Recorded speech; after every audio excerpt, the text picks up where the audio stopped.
Hi, this is Ben Manski. I'm with the Wisconsin Wave and the Liberty Tree Foundation. Tomorrow, the Wisconsin State Legislature convenes for the first time in 2013.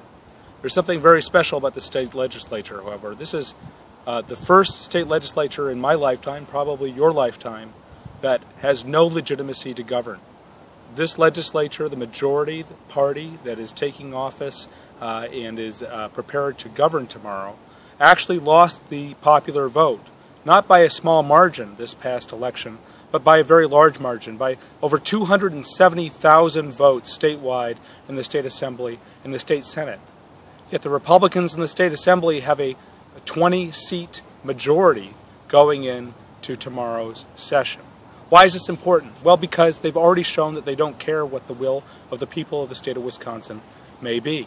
They have an agenda to make Wisconsin a major mining state. They want to privatize and take over our public schools and get rid of local democracy.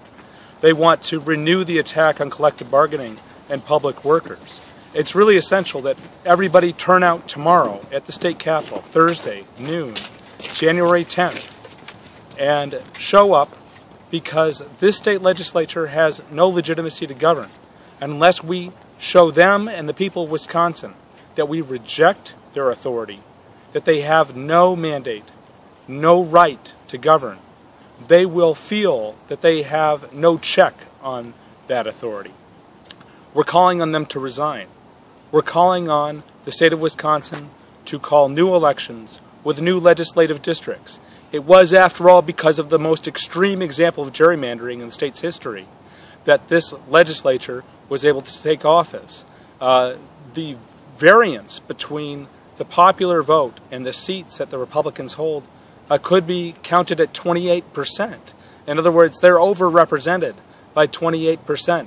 That's basically saying to a quarter of Wisconsinites who actually make the margin, make the majority, that they don't count.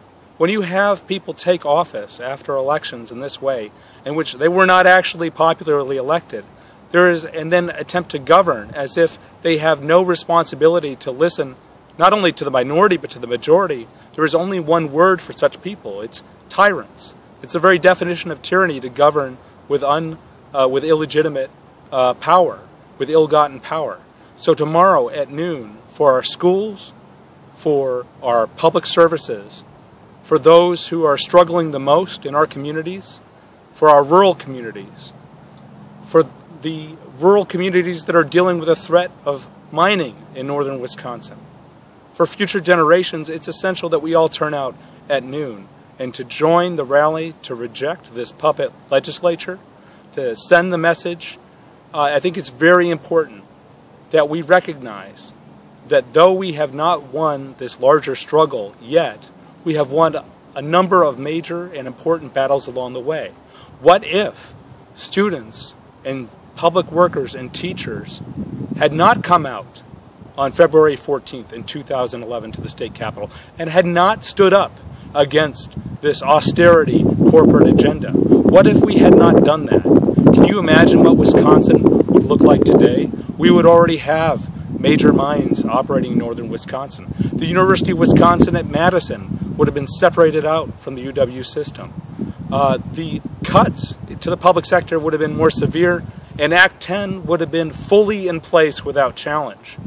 Another thing that wouldn't have happened, I think, is that the uprising across the country that was inspired by Wisconsin would not have taken place. Occupy was clearly inspired by the occupation of the state capitol and the protests and strikes that took place all across Wisconsin in 2011.